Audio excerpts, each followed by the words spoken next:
नमस्कार, उज्जैन टीवी के सभी दर्शकों का हार्दिक स्वागत है। आइए एक नजर डालते हैं उज्जैन शहर के मुख्य समाचारों पर। भवन नामांतरण के लिए हाउसिंग बोर्ड में पदस्थ बाबू ने मांगे 20,000 रूपए, 10,000 में हुआ मामला तय। लोकायुक्त ने रंगे हाथों गिरफ्तार किया बाबू को। देवास के हरिओम नगर में रहने वाले जिला न्यायालय देवास में भ्रत के पद पर पदस्थ राहुल पिता गोवर्धन डांगी उम्र 30 वर्ष ने 2019 में देवास के जवाहर नगर में एक EWS मकान 12,70,000 में खरीदा था, जिसके नामांतरण के लिए उन्होंने उज्जैन के हाउसिंग बोर्ड में पदस्थ सहायक ग्रेड 3 के बाबू बाल मुकुंद मालवीय के पास 10 मार्च 2022 को आवेदन दिया था। हाउसिंग बोर्ड का बाबू उन्हें तभी से अलग अलग बहाने बनाकर टाल रहा था।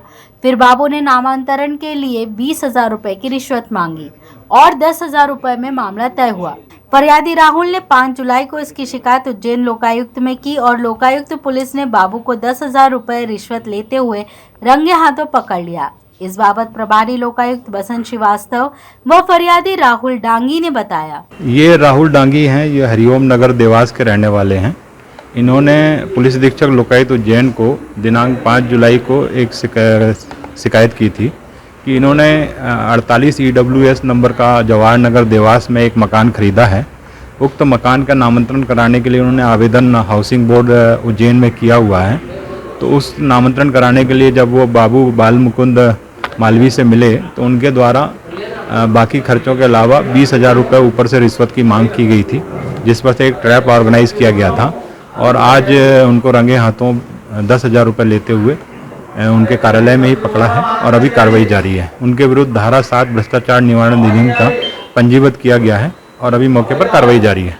तो देखने में आता है कि जो रिश्वत की राशि ली जाती है हम आपस में काफ़ी अधिकारी बांटते हैं, इसमें भी इस प्रकार की जांच होगी कि अगर इसमें संलिप्तता अन्य किसी अधिकारी की पाई जाएगी तो उसमें विधिवत कार्रवाई आगे की जाएगी। मैंने तीसरे महीने में आवेदन दिया था नामांतरण के लिए और उस नामांतरण के लिए मैं काफ़ी चक्कर काट रहा था, बार बार आ रहा था, मुझे टाला गया था। फिर एक दिन इन्होंने बोला कि बगैर पैसे से आपका कुछ काम नहीं होएगा। फिर यही शिकायत मैंने वहाँ लोकायुक्त में की, उनको आवेदन लिखित में दिया मैंने कि मेरे से पैसे की मांग की जा रही है। तो वहाँ से मेरे पे कार्रवाई हुई। कार्रवाई होने के बाद में मेरे से आज दिनांक को पैसे मंगवाए थे 20,000 रुपये। 20 के बाद में 15 मंगाए थे, फिर 15 से फिर 10 पे आए थे ये। तो आज दिनांक को मैं 10,000 रुपये इनको लेके आया था देने के लिए और आज लोकायुक्त वालों ने रंगे हाथ इनको पकड़ा। सटोरी रवि पमनानी के 2 और मकान ध्वस्त किए। प्रशासन ने कार्यवाही के बाद से ही 10,000 का इनामी सटोरिया है फरार। गीता कॉलोनी स्थित भवन पर जुआ व सट्टे का अड्डा चलाने वाला रवि पमनानी उस समय चर्चा में आया था जब दबिश के दौरान उसके घर से 4 किलो सोना व डायमंड सहित करोड़ों रुपए का माल जब्त किया गया। फरार रवि पमनानी के प्रशासन द्वारा 11 अवैध मकान चिन्हित किए गए थे, जिन्हें प्रशासन द्वारा एक एक कर नेस्तो नाबूद किया जा रहा है। उसी सिलसिले में रवि के तिरुपति एवेन्यू एवं पटेल नगर स्थित गणेश टेकरी पर 2 मकानों को ध्वस्त किया गया। कार्यवाही के बाबत CSP सुरभि मीणा ने बताया। सट्टे का आरोपी है रवि पमनानी। उनके जो भी अवैध निर्माण है और जो भी प्रॉपर्टी उन्होंने इस कारोबार के तहत बनाई है, उनको सबको डिसमेंटल किए जाने की कार्रवाई कई समय से चल रही है।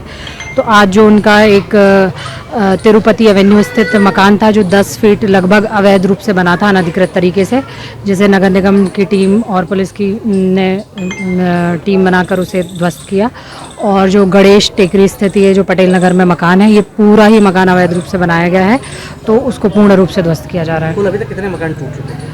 ये दोनों को यदि मिला लिया जाए तो उनकी 7वीं प्रॉपर्टी है ये, जिसको भी डिसमेंटल किया जा रहा है। इनके कितने मकान चिन्हित किए गए थे और उसमें कितना विशेष कार्रवाई होने वाली है? ये जो अभी तक जो पुलिस की जानकारी में है, ये आखिरी जो 2 मकान थे जिन पे कार्रवाई की जा रही है और भविष्य में जांच जारी है। यदि कोई ऐसी प्रॉपर्टी या संपत्ति जो इलीगल अवैध तरीके से उनके द्वारा अर्जित की गई है तो उस पर कार्रवाई की जाएगी। सिंगल यूज प्लास्टिक बैन करने हेतु नगर निगम ने जारी की सार्वजनिक सूचना, बुलाई व्यापारियों के संग बैठक, दिए दिशा निर्देश। 1 जुलाई से सिंगल यूज प्लास्टिक पर पूर्णतः प्रतिबंध लगा दिया गया है। नगर निगम द्वारा भी निरंतर प्रतिबंध को प्रभावी बनाने हेतु जन जागरूकता अभियान चलाया जा रहा है। इसी क्रम में शहर के मेडिकल, कपड़ा, बर्तन, ऑटोमोबाइल एवं फ्रीगंज व्यापारी महासंघ के साथ बैठक करते हुए चर्चा की गई और कहा गया कि आप सभी इस प्रतिबंध को सफल बनाने में नागरिकों को समझाइश दें कि प्रतिबंधित पॉलिथीन पूर्णतः बंद कर दी गई है। घर से सामग्री लेने आते समय कपड़े का झोला लेकर ही सामान खरीदारी करने के लिए निकले। साथ ही सिंगल यूज प्लास्टिक को पूरी तरह से बंद करने में अपना संपूर्ण सहयोग करें। नगर निगम द्वारा सार्वजनिक सूचना जारी करते हुए कहा गया कि प्लास्टिक अपशिष्ट प्रबंधन नियम 2021 एवं भारत सरकार पर्यावरण, वन एवं जलवायु परिवर्तन मंत्रालय नई दिल्ली द्वारा दिनांक 12/8/2021 को भारत के राजपत्र में प्रकाशित अधिसूचना क्रमांक GCR 571 में किए गए प्रावधानों के अनुसार प्रदेश में 1 जुलाई 2022 में पॉलीस्टाइरीन थर्माकोल और विस्तारित पॉलीस्टाइरीन थर्माकोल वस्तुओं सहित अन्य सिंगल यूज प्लास्टिक वस्तुओं के निर्माण, आयात, भंडारण, वितरण, विक्रय एवं उपयोग पर प्रतिबंध लागू किया गया है, जो इस प्रकार है। प्लास्टिक स्टिक सहित ईयरबड्स, गुब्बारों के लिए उपयोग होने वाली प्लास्टिक की डंडियां, प्लास्टिक के झंडे, कैंडी स्टिक्स, आइसक्रीम की डंडियां, पॉलीस्टाइरीन थर्माकोल की सजावट सामग्री, प्लास्टिक प्लेट, कप, ग्लास, कांटे, चम्मच, चाकू, स्ट्रॉ ट्रे जैसी कटलरी सामग्री, मिठाई के डब्बे के इर्द गिर्द लपेटने या पैक करने वाली फिल्में, निमंत्रण कार्ड और सिगरेट पैकेट, 100 माइक्रोन से कम मोटाई वाले प्लास्टिक PVC बैनर, प्लास्टिक स्ट्रीरर। सर्व संबंधितों को अवगत कराया जाता है कि सिंगल यूज प्लास्टिक एवं पॉलीस्टाइरीन पर लागू किए गए उक्त प्रतिबंधों को प्रभावशाली बनाने हेतु हर संभव कार्यवाही की जाए। व्यापारी व ई-कॉमर्स कंपनी प्रतिबंधित सिंगल यूज प्लास्टिक का व्यापार नहीं करे। नगरीय निकाय व उद्योग एवं व्यापार हेतु पंजीयन, लाइसेंस, अभिस्वीकृति जारी करने वाली अन्य संस्थाएं उपरोक्त प्रावधानों के अनुरूप पंजीयन, लाइसेंस, अभिस्वीकृति में आवश्यक संशोधन जारी करें ताकि उपरोक्त प्रावधानों का पालन सुनिश्चित हो सके। संत उत्तम स्वामी जी महाराज द्वारा त्रिवेणी से महाकाल मंदिर तक निकाली गई भव्य समर्पण कावड़ यात्रा। महामंडलेश्वर उत्तम स्वामी महाराज द्वारा विगत 15 वर्षों से समर्पण कांवड़ यात्रा आयोजित की जा रही है। 2 वर्ष कोरोना काल में प्रतीकात्मक यात्रा निकालने के बाद इस वर्ष श्रावण माह में भव्य समर्पण यात्रा आयोजित की गई, जिसका आरंभ शनि मंदिर त्रिवेणी से हुआ। यात्रा में लगभग 5 से 7 हजार श्रद्धालु उज्जैन और आसपास के ग्रामीण क्षेत्रों से सम्मिलित हुए। यात्रा में स्वामी उत्तम महाराज सहित महानिर्वाणी अखाड़े के महंत विनीत गिरी जी व अन्य संत भी शामिल हुए। बैंड बाजों, कड़ाबीन और घोड़ों भग्गियों के साथ निकाली गई कांवड़ यात्रा में भक्त कांवड़िए धार्मिक गीतों पर नृत्य करते त्रिवेणी से बाबा महाकाल का जल अभिषेक करने पद यात्रा कर पहुंचे।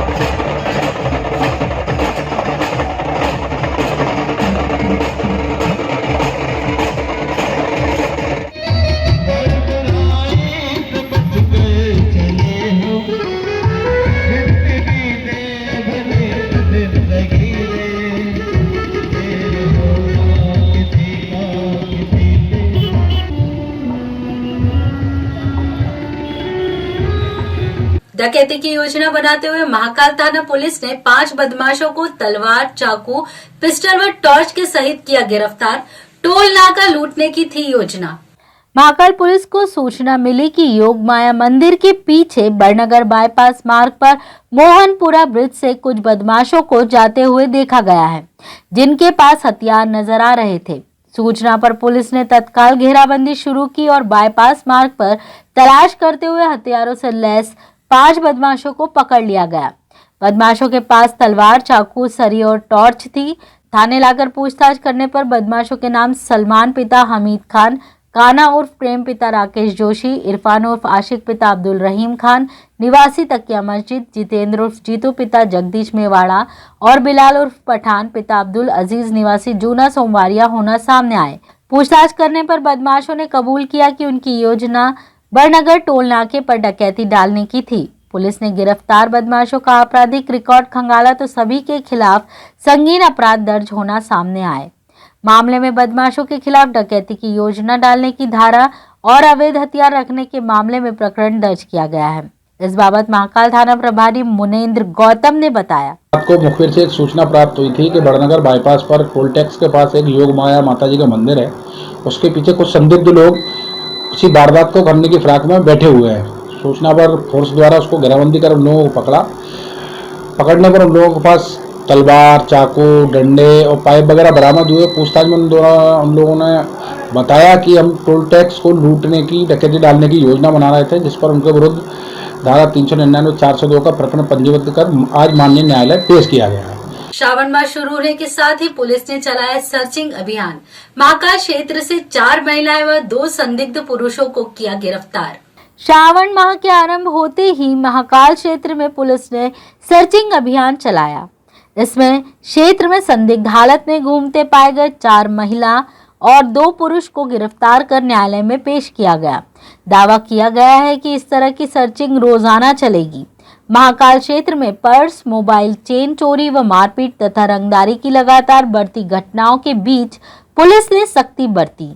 क्षेत्र में संदिग्ध हालत में घूमने वाले लोगों को पकड़कर उनसे पूछताछ की गई। महाकाल थाना प्रभारी मुनेंद्र गौतम ने बताया कि 4 महिला कौशल्या सत्यनारायण निवासी मुल्लापुरा उज्जैन, भूरी बैरागी, निर्मा बैरागी, यशोदा बैरागी तीनों निवासी सदर और 2 पुरुषों धर्म पिता सल्लू, एसआर पिता अमृतलाल दोनों निवासी थाना महेश्वर को धारा 151 के तहत गिरफ्तार किया गया है। ये पारदी समुदाय के हैं। कुछ लोगों को महाकाल मंदिर के आसपास संदिग्ध स्थिति में घूमते हुए पाए जाने पर उनको माननीय न्यायालय में पेश किया गया था। उसमें 4 महिला 2 पुरुष थे जो पारदी एवं साथी जाति के थे। लगातार पुलिस महाकाल मंदिर के आसपास संदिग्ध लोगों की चेकिंग कर रही है और उसमें कोई अगर व्यक्ति मिलता है तो उसके खिलाफ कड़ी से कड़ी कार्रवाई की जाएगी। दानीगेट क्षेत्र के 2 पक्षों में चल रहा रसूख का विवाद। दोनों एक दूसरे पर करवा रहे प्रकरण दर्ज।